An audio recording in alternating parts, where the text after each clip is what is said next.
Guys, आपने रामायण तो जरूर देखी होगी और रामायण में रावण को भी जरूर देखा होगा और आपने रावण के 10 सिर को भी देखा होगा जिससे वो एक साथ 10 दिशाओं में देख सकता था। पर क्या ये सच में सच है? क्या रावण के सच में 10 सिर हुआ करते थे? और अगर थे तो ये कैसे पॉसिबल है? रावण के 10 सिर होने की बात कितनी सच है, आइए जानते हैं। नमस्कार दोस्तों, आपका एक बार फिर से फैक्टी नॉलेज की वीडियोस पर स्वागत है।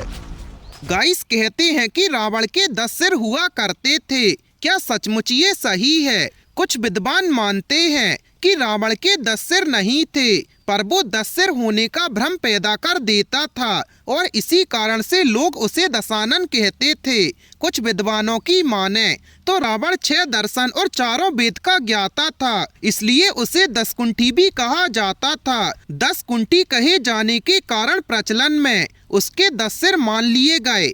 जैन शास्त्रों में उल्लेख है कि रावण के गले में बड़ी बड़ी गोलाकार 9 मणियां होती थी। उन 9 मणियों में उसका सिर दिखाई देता था, जिसके कारण उसके 10 सिर होने का भ्रम होता था। हालांकि ज्यादातर विद्वानों और पुराणों के अनुसार तो यही सही है कि रावण एक मायावी व्यक्ति था, जो अपनी माया द्वारा 10 सिर होने का भ्रम पैदा कर सकता था। उसकी मानवीय शक्ति और जादू के चर्चे जग प्रसिद्ध थे।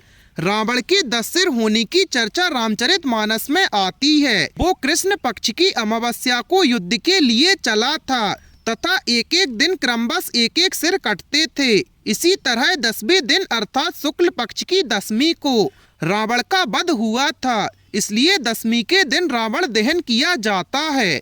रामचरितमानस में वर्णन आता है कि जिस सिर को राम अपने बाण से काट देते थे और पुनः उसके स्थान पर दूसरा सिर उभर आता था।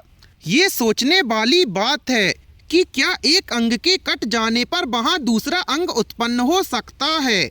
गाइस, रावण का सीता के समक्ष राम का कटा हुआ सिर रखना ये सिद्ध करता है कि राक्षस मायावी थे और उनके अनेक प्रकार के जादू थे। तो रावण के 10 सिर और 20 हाथों को भी मायावी माना जा सकता है।